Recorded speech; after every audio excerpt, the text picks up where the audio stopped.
ഈശോ മിശിഹായ്ക്ക് സ്തുതിയായിരിക്കട്ടെ. പ്രിയപ്പെട്ടവരെ, നമ്മൾ ആരാധനാക്രമ വത്സരത്തിൽ 7ാമത്തെ ആഴ്ചയിലേക്ക് പ്രവേശിക്കുകയാണ്. ഈ 7ാമത്തെ ആഴ്ചയിൽ ഒന്നാമത്തെ വായനയായി നമുക്ക് തന്നിരിക്കുന്നത് സംഖ്യയുടെ പുസ്തകം 11-ാം അധ്യായം 16 മുതൽ 18 വരെയും 24 മുതൽ 30 വരെയുമുള്ള വാക്യങ്ങളാണ്. വലിയ ദീർഘമായിട്ടുള്ളൊരു വായനയാണത്. അത് നമ്മൾ അതിൻ്റെ പതിയൊക്കെ വായിക്കുന്നുള്ളൂ. ഇപ്പോൾ ആശയം പറയാം.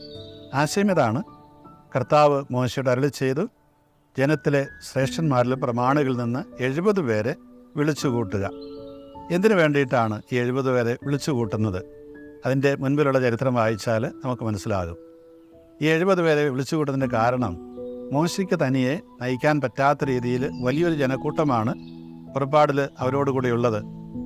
അപ്പോൾ അവർക്ക് ആവശ്യമായിട്ടുള്ള ചെയ്തു കൊടുക്കാനായിട്ട്, അല്ലെങ്കിൽ അവരെ നയിക്കാനായിട്ട്, നിയന്ത്രിക്കാനായിട്ട്, കാര്യങ്ങൾ പറഞ്ഞു കൊടുക്കാനായിട്ടൊക്കെ ധാരാളം പേര് വേണം. അതിന് മോശ 70 പേരെ പ്രത്യേകമായി നേതാക്കന്മാരെയൊക്കെ തിരഞ്ഞെടുത്തിരിക്കുകയാണ്. എന്നിട്ട് പറയുകയാണ്, അവരെ സമാഗമ കൂടാരത്തിൽ കൊണ്ടുവരിക, അവർ അവിടെ നിന്നോടൊപ്പം നിൽക്കട്ടെ, ഞാൻ ഇറങ്ങി വന്ന് നിന്നോട് സംസാരിക്കും. ദൈവം പറയുന്നതാണ് ഈ 70 പേര് മോശയോടൊപ്പം നിൽക്കട്ടെ, പക്ഷെ ഞാൻ ഇറങ്ങി വന്നിട്ടോ നിന്നോട് സംസാരിക്കും. അങ്ങനെ സംസാരിക്കുമ്പോഴോ നിന്റെ ചൈതന്യത്തിൽ കുറച്ച് അവരിലേക്ക് ഞാൻ പകരും. നിനക്ക് എൻ്റെ ചൈതന്യമുണ്ട്, അതുകൊണ്ടാണ് നീ എൻ്റെ പ്രവാചകനായിരിക്കുന്നത്, അല്ല ഞാൻ പറയുന്നത് പോലെ ജനത്തെ നയിക്കുന്നത്. നിൻ്റെ മേലുള്ള ചൈതന്യത്തിൻ്റെ ഒരു ഭാഗം അവരിലേക്കും കൊടുക്കും. അങ്ങനെ ഈ 70 പേരും പ്രവചിക്കാൻ തുടങ്ങിയെന്നാണ് പറഞ്ഞത്. ഈ പ്രവചനം എന്ന് പറയുമ്പോൾ എന്താണ്? ദൈവത്തിന് വേണ്ടി സംസാരിക്കാൻ തുടങ്ങി, ദൈവത്തിൻ്റെ വചനം സംസാരിക്കാൻ തുടങ്ങി എന്നാണ് ഈ പറഞ്ഞു വരുന്നത്. അങ്ങനെ വരുമ്പോൾ ഈ 70 പേരിൽ തിരഞ്ഞെടുക്കപ്പെട്ട 2 പേര് അവരുടെ കൂടാരം അല്ലെ വീടിനുള്ളിൽ നിന്ന് പുറത്തേക്ക് വന്നില്ല. അവർ വീടിനുള്ളിൽ തന്നെ ഇരുന്നേ ഉള്ളൂ. എൽദാദ്, മെദാദ് എന്ന് പറയുന്ന 2 പേര്. പക്ഷേ എന്ത് പറ്റി? അവർക്കും കിട്ടി ഈ ചൈതന്യത്തിൻ്റെ ഒരു ഭാഗം. പുറത്തു വന്നില്ലെങ്കിലും അവർ പ്രവചിക്കാൻ തുടങ്ങി. അപ്പോഴാണ് ഒരു പയ്യൻ ഓടി വന്നിട്ട് മോശയോട് പറയുകയാണ്, മോശ അതേ നോക്ക്, നിന്റെ നിർദ്ദേശമനുസരിച്ച് കൂടാരത്തിൽ നിന്ന് പുറത്തു വരാത്ത 2 പേര്, എൽദാദും മെദാദും, അവർ 2 പേര് കൂടാരത്തിനുള്ളിൽ തന്നെ ഇരുന്ന് പ്രവചിക്കുന്നു. അപ്പോൾ ഇവൻ പറഞ്ഞു വരുന്നത് എന്താണ്? അവനെ വിലക്കണമെന്നാണ്. അത് ശരിയല്ലല്ലോ, കൂടാരത്തിന് പുറത്തു വന്ന് വേണം പ്രവചിക്കാൻ. അപ്പോൾ മോശ പറയുകയാണ്, മോനെ അങ്ങനെയല്ല, ഇവരിലെല്ലാവരും, ഈ ജനം മുഴുവനും പ്രവാചകരായിരുന്നെങ്കിൽ എന്നാണ് എൻ്റെ ആഗ്രഹം. എന്ന് പറഞ്ഞാൽ എത്രയോ ലക്ഷം പേരാണ്, 6 ലക്ഷം പേരാണ് മോശയോടൊപ്പം പോകുന്നതെന്നാണ് പറയുന്നത്, പുരുഷന്മാർ മാത്രം. പിന്നീട് അവരുടെ ഒപ്പം ഏതാണ്ട് അതിൽ കൂടുതലും സ്ത്രീകളും കുട്ടികളും മറ്റ് ജാതിക്കാരുമുണ്ടായിരുന്നു. വലിയൊരു ജനക്കൂട്ടമാണത്. മോശ പറയുന്നത്, ഈ ജനക്കൂട്ടം മുഴുവൻ ദൈവത്തിൻ്റെ വാക്കുകൾ, വചനങ്ങൾ പറഞ്ഞിരുന്നെങ്കിൽ എന്ന് ഞാൻ ആശിച്ചു പോവുകയാണ്. അതുകൊണ്ട് എൻ്റെ മോൻ വിഷമിക്കേണ്ട കാര്യമൊന്നുമില്ല. അവർ കൂടാരത്തെങ്കിൽ കൂടാരത്തിൽ അവിടെ ഇരുന്ന് പ്രവചിക്കട്ടെ.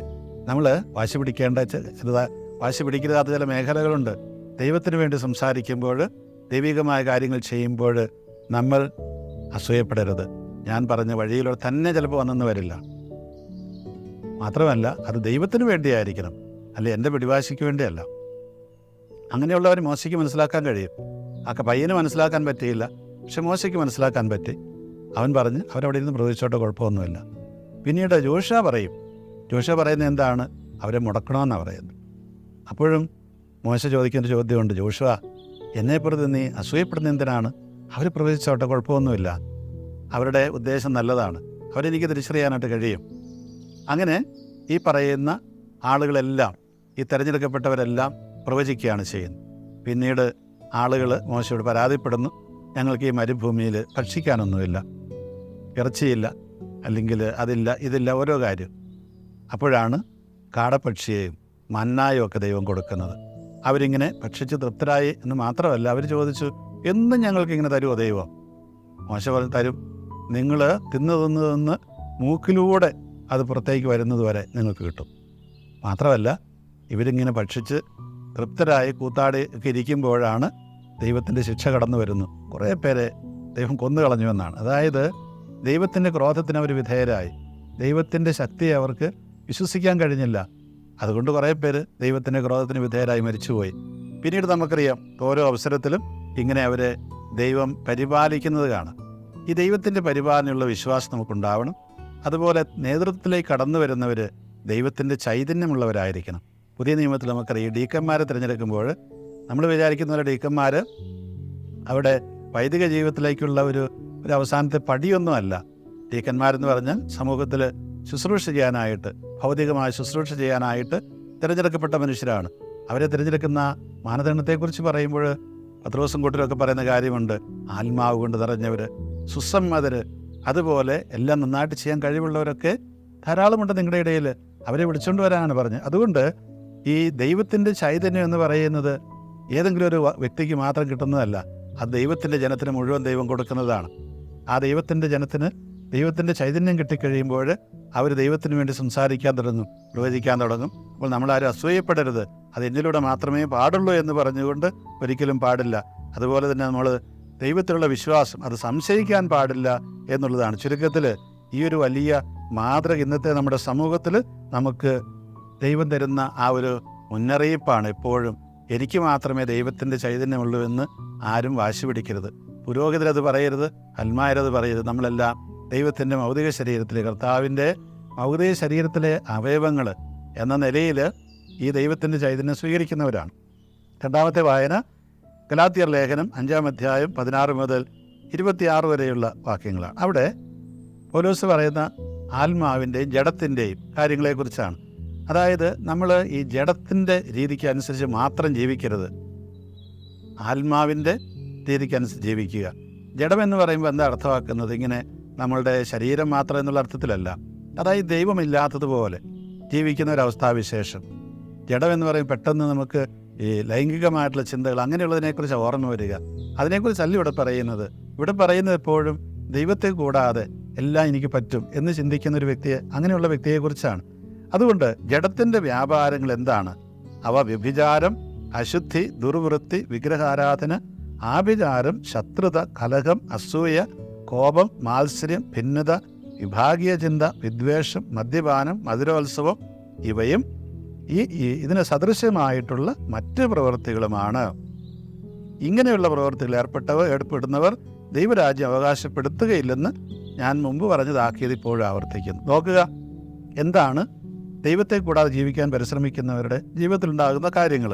വ്യഭിചാരം, അശുദ്ധി, ദുർവൃത്തി, വിഗ്രഹാരാധന, ആഭിചാരം, ശത്രുത, കലഹം, അസൂയ, കോപം, മാത്സര്യം, ഭിന്നത, വിഭാഗീയ ചിന്ത, വിദ്വേഷം, മദ്യപാനം, മധുരോത്സവം, ഇതിന് സദൃശ്യമായ മറ്റു കാര്യങ്ങൾ. ഇങ്ങനെയുള്ള വ്യക്തികൾ ദൈവത്തിൽ നിന്നല്ല എന്ന് ചുരുക്കം.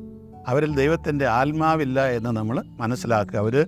അവരുടെ ജഡത്തിൻ്റെ രീതിക്കാണ് പ്രവർത്തിക്കുന്നത്. യോഹന്നാൻ്റെ സുവിശേഷം 14-ാം അധ്യായം 15 മുതൽ 20 വരെയും 25 മുതൽ 26 വരെയുമുള്ള വാക്യങ്ങളാണ് സുവിശേഷ വായന. അവിടെ കർത്താവ് പറയുകയാണ്, നിങ്ങൾ എന്നെ സ്നേഹിക്കുന്നെങ്കിൽ എൻ്റെ കൽപ്പന പാലിക്കും. ഞാൻ എൻ്റെ പിതാവിനോട് അപേക്ഷിക്കും, എന്നേക്ക് നിങ്ങളോട് കൂടിയായിരിക്കാൻ മറ്റൊരു സഹായകനെ അവിടുന്ന് അയച്ചു തരികയും ചെയ്യും. ഈ സഹായകൻ എന്ന് പറയുന്നത് ആരാണ്? അതിൻ്റെ ഒറിജിനൽ ഭാഷ എടുത്താൽ ഒരു അഡ്വക്കേറ്റ്, വക്കീൽ എന്നുള്ള അർത്ഥത്തിലാണ് പറയുന്നത്. അതായത് നമുക്ക് വേണ്ടി ഏത് നേരവും ദൈവത്തിൻ്റെ പക്കൽ വാദിക്കുന്ന ഒരു വ്യക്തി, നമുക്ക് വേണ്ടി എപ്പോഴും നിലകൊള്ളുന്ന ഒരു വ്യക്തി. നമ്മൾ കേസിലൊരു വ്യക്തിക്ക്, ഒരു വക്കീലിന് വക്കാലത്ത് കൊടുക്കാമെന്ന് പറയും. പിന്നെ നമുക്ക് വേണ്ടിയിട്ടാണ് ആ വ്യക്തി എപ്പോഴും കോടതിയിൽ പറയുന്ന കാര്യങ്ങൾ. ഇതുപോലെ ദൈവം നമുക്ക് തരുന്ന പരിശുദ്ധാത്മാവ് നമുക്ക് വേണ്ടി എപ്പോഴും ഇങ്ങനെ വാദിച്ചു കൊള്ളുമെന്നാണ് ഈ പറയുന്നത്. അതുകൊണ്ട് അങ്ങനെയുള്ള ആ പരിശുദ്ധാത്മാവ് വന്നു കഴിയുമ്പോൾ എന്ത് സംഭവിക്കും? എൻ്റെ നാമത്തിൽ പിതാവ് അയക്കുന്ന സഹായകനായ പരിശുദ്ധാത്മാവ് എല്ലാ കാര്യങ്ങളും നിങ്ങളെ പഠിപ്പിക്കുകയും ഞാൻ നിങ്ങളോട് പറഞ്ഞിട്ടുള്ളതെല്ലാം നിങ്ങളെ അനുസ്മരിപ്പിക്കുകയും ചെയ്യും. എല്ലാം നിങ്ങളെ പഠിപ്പിക്കും, അനുസ്മരിപ്പിക്കും. 2 കാര്യങ്ങളാണ്. നമ്മൾ ഈ ആത്മാവിനെ സ്വീകരിച്ചിട്ടില്ലെങ്കിൽ എന്ന് പറയുമ്പോൾ കേവലം തൈലേപനത്തിൻ്റെ ലേപനം കിട്ടിയെന്നുള്ള അർത്ഥത്തിലല്ല. ദൈവത്തിൻ്റെ അരൂപി നമ്മൾ ശരിയായിട്ടും ഉണ്ടാവണം. ദൈവത്തിൻ്റെ വഴികളിലൂടെ നടക്കുമ്പോഴാണ് അരൂപി നമ്മളുണ്ടോ എന്ന് പറയുക. അങ്ങനെ കിട്ടിക്കഴിയുമ്പോൾ എന്ത് സംഭവിക്കുന്നു? എല്ലാ കാര്യങ്ങളും നിങ്ങളെ പഠിപ്പിക്കും, ഞാൻ പറഞ്ഞ കാര്യങ്ങൾ നിങ്ങളെ ഓർമ്മപ്പെടുത്തുകയും ചെയ്യും. അപ്പോൾ ഈ ദൈവത്തിൻ്റെ അരൂപി നമ്മളിലുണ്ട് എന്ന് ഉറപ്പുവരുത്തുക. ആ അരൂപിയാണ് നമ്മളെ ദൈവത്തിൻ്റെ വഴികളിൽ നടക്കാനായിട്ട് പ്രേരിപ്പിക്കുന്ന, പഠിപ്പിക്കുന്നത്, നമ്മളെ ഈ വചനമനുസരിച്ച് ജീവിക്കാൻ ഓർമ്മപ്പെടുത്തുന്നത്, വചനം ഓർമ്മപ്പെടുത്തുന്നത്. പിന്നീട് കർത്താവ് പറയുകയാണ്, ഞാൻ നിങ്ങൾക്ക് സമാധാനം തന്നിട്ട് പോകുന്നു, എൻ്റെ സമാധാനം നിങ്ങൾക്ക് ഞാൻ നൽകുന്നു. എന്നാൽ ഇത് ലോകം നൽകുന്നത് പോലെയല്ല ഞാൻ നൽകുന്നത്, നിങ്ങളുടെ ഹൃദയം അസ്വസ്ഥമാകേണ്ട എന്ന് പറഞ്ഞ് കർത്താവ് പറഞ്ഞു പോവുകയാണ്. നമുക്കറിയാം, ഈ ഇസ്രായേൽക്കാർ അല്ലെ യഹൂദന്മാർ എപ്പോഴും പരസ്പരം അഭിവാദം ചെയ്യുന്നത് ഗുഡ് മോർണിംഗ്, ഗുഡ് ഈവനിങ് പറഞ്ഞിട്ടല്ല, ഷലോം അലേഹിം എന്ന് പറഞ്ഞിട്ടാണ്. ഷലോം അലേഹിം. അത് സെമിറ്റിക് ഭാഷകളിലെല്ലാം അങ്ങനെയാണ് അവർ പറയുന്നത്. ഷലോം, സമാധാനം. ഈശോ എപ്പോഴും വന്ന് ശിഷ്യന്മാരോട് പറയുന്നതാണ്, സമാധാനം നിങ്ങളോടുകൂടെ. എല്ലാവരും പറയുന്നു സമാധാനം. യഥാർത്ഥത്തിൽ അവർ സമാധാനം ആശംസിക്കുമ്പോൾ അത് അർത്ഥമാക്കുന്നുണ്ട് എന്ത് സമാധാനം അവർ ആശംസിക്കുന്നത്. അല്ലെങ്കിൽ തിരിച്ചു പറയുകയാണ്, അലേഹിം ഷലോം, നിനക്കും സമാധാനം നിന്നോടുകൂടി ആയിരിക്കട്ടെ. അപ്പോൾ ഈ സമാധാനം എല്ലാവരും പറയുന്നത് പോലെ അല്ല ഞാൻ തരുന്നതെന്നാണ് പറയുന്നത്. ഞാനിങ്ങനെ നിങ്ങളെ സമാധാനം പറഞ്ഞിട്ട് പോവുകയല്ല ചെയ്യുന്നത്. നിങ്ങളുടെ ഹൃദയം അസ്വസ്ഥമാകേണ്ട, ഞാൻ നിങ്ങളോട് കൂടിയുണ്ട്, ഞാൻ തിരിച്ചു വരും. അതുകൊണ്ട് പേടിക്കേണ്ട കാര്യമില്ല. ഒരു വെറും അഭിസംബോധന അല്ലെങ്കിൽ അഭിവാദനം എന്ന നിലയിലല്ല ഞാൻ തരുന്ന സമാധാനം. ലോകത്തിൻ്റെ ഭാഷ അങ്ങനെയാണ്. കാണുമ്പോഴൊക്കെ അവർ ഷലോം അലേഹിം പറയും. പക്ഷേ ഞാൻ തരുന്നത് അങ്ങനെയല്ല. ഞാൻ യഥാർത്ഥത്തിൽ ശരിയായിട്ടുള്ള സമാധാനം നിങ്ങൾക്ക് തരുന്നത്. നിങ്ങൾ ഒന്നും പേടിക്കേണ്ട കാര്യമില്ല.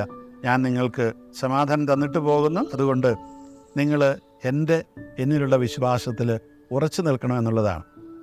നമുക്കറിയാം, പലപ്പോഴും ഇന്ന് അസമാധാനത്തിൻ്റെ സാഹചര്യങ്ങളിലാണ് നമ്മൾ ജീവിക്കുന്നത്. എല്ലായിടത്തും അസമാധാനമാണ്. ഈ ദൈവത്തിലുള്ള കർത്താവിലുള്ള വിശ്വാസം നമുക്ക് ഇല്ലാതാകുമ്പോഴാണ് ഈ അസമാധാനം ഉണ്ടാകുന്നത്. ദൈവത്തിൻ്റെ ആത്മാവ് നമ്മളിലുണ്ട്. ആത്മാവ് നമ്മളെ നയിക്കുന്നു എന്ന് നമുക്ക് വിശ്വസിക്കാനായിട്ട് കഴിയണം. പക്ഷേ ശരിയായ ആത്മാവ് തന്നെയാണ് എന്ന് നമുക്ക് ഉറപ്പുവരുത്തേണ്ടതുണ്ട്. ആ ഉറപ്പുവരുന്നത് എങ്ങനെയാണ്? ഈ ദൈവത്തിൻ്റെ വചനങ്ങൾ വായിച്ചുകൊണ്ട്, ദൈവം നമ്മളെ നയിക്കാനായിട്ട് ഏൽപ്പിച്ചവരെ അനുസരിച്ചുകൊണ്ട്, അങ്ങനെയൊക്കെയാണ് ദൈവത്തിൻ്റെ ആത്മാവാണ് നമ്മളെ നയിക്കുന്നതെന്ന് ഉറപ്പുവരുത്തുന്നത്. അതല്ലെങ്കിൽ യോഹന്നാന്റെ സുവിശേഷം പറയുന്നത് പോലെ തന്നെ നിങ്ങളെ കൊല്ലുന്നവൻ ദൈവത്തിന് ബലിയർപ്പിക്കുന്നു എന്ന് ചിന്തിക്കുന്ന സമയം വരുന്നു. നമ്മുടെയൊക്കെ സമൂഹത്തിലേക്ക് നോക്കിയാൽ കാണാം. ഏത് വൃത്തികേടും ചെയ്യുന്നവർ പറയുന്നൊരു കാര്യമാണ്, ഞങ്ങൾ ദൈവത്തിന് വേണ്ടി നിലകൊള്ളുന്നു, കർത്താവിൻ്റെ പ്രമാണങ്ങളനുസരിച്ച് നിലകൊള്ളുന്നു എന്നൊക്കെ ആയിരിക്കും പറയുക. അവർ ചിലപ്പോൾ അറിയാതെ തന്നെ പറയുന്നൊരു കാര്യമുണ്ട്. എന്താണ്? നിങ്ങളെ കൊല്ലുന്നവർ ദൈവത്തിന് വേണ്ടി ബലിയർപ്പിക്കുന്നു. അപ്പോൾ കൊലയും അക്രമവും എല്ലാം ദൈവത്തിന് ബലിയർപ്പിക്കുന്ന തുല്യമായിട്ട് കണക്ക് കൂട്ടുന്ന രീതിയും സമൂഹത്തിലുണ്ടാകാമെന്നാണ് ഈ പറഞ്ഞു വരുന്നത്. അതുകൊണ്ട് നമ്മളെ തന്നെ പരിശോധിച്ചറിയേണ്ടതുണ്ട്. എങ്ങനെയാണ് പരിശോധിച്ചറിയേണ്ടത്? ദൈവത്തിൻ്റെ വചനങ്ങൾ നിരന്തരമായിട്ട് വായിച്ചുകൊണ്ട് അതിൻ്റെ പശ്ചാത്തലത്തിൽ വിലയിരുത്താനായിട്ട് സാധിക്കണം. നമ്മൾ ചിലപ്പോൾ പിടിവാശിയൊക്കെ പിടിച്ചിരിക്കും. അപ്പോൾ ഓർക്കുക, നിൻ്റെ കണ്ണോ കയ്യോ കാലോ ഒക്കെ നിനക്ക് ഉതപ്പ് തരുന്നുണ്ടെങ്കിൽ അത് വെട്ടിയെറിയുക. നമ്മുടെ സമൂഹത്തിൽ ഇന്ന് നടക്കുന്ന സംഭവങ്ങളെക്കുറിച്ചൊക്കെ ഓർക്കുമ്പോൾ എൻ്റെ മനസ്സിലൂടെ ഇതൊക്കെയാണ് കടന്നു പോകുന്നത്. എന്തെല്ലാം ചെയ്താലും അതെല്ലാം ദൈവത്തിന് വേണ്ടി ബലിയർപ്പിക്കുന്ന ചിന്ത ചിലരെങ്കിലും കൊണ്ടു നടക്കുന്നുണ്ടാകാം. അത് കളയണത് ശരിയല്ല. അത് മിഥ്യാധാരണയാണ്. അങ്ങനെയല്ല. ദൈവത്തിൻ്റെ വചനമനുസരിച്ച് അതല്ല. നിൻ്റെ സഹോദരനെ ഭോഷ എന്ന് വിളിക്കുന്നവൻ തീ നരകത്തിന് അർഹനാകുമെന്ന് പറഞ്ഞ കർത്താവിൻ്റെ വചനങ്ങൾ നമുക്ക് ഓർമ്മ വരണം. കുരിശിൽ കടന്നുകൊണ്ട് ഇവർ ചെയ്യുന്ന എന്താണ് എന്ന് ഇവരറിയുന്നില്ല പിതാവേ, ഇവരോട് ക്ഷമിക്കണമേ എന്ന് പറഞ്ഞ ആ കർത്താവിൻ്റെ വചനങ്ങളാണ് നമ്മൾ പിൻചെല്ലുന്നത്. അതുകൊണ്ട് ഈ നമ്മൾ ചെയ്യുന്ന എല്ലാ പ്രവൃത്തികളും ദൈവത്തിൻ്റെ പ്രവൃത്തികളാണ്. ദൈവാരാധന എന്നാരും പറഞ്ഞ് അഭിമാനിക്കേണ്ട കാര്യമില്ല.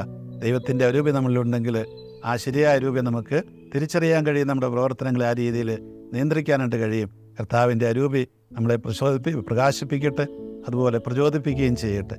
ഈശോ മിശിഹായ്ക്ക് സ്തുതിയായിരിക്കട്ടെ.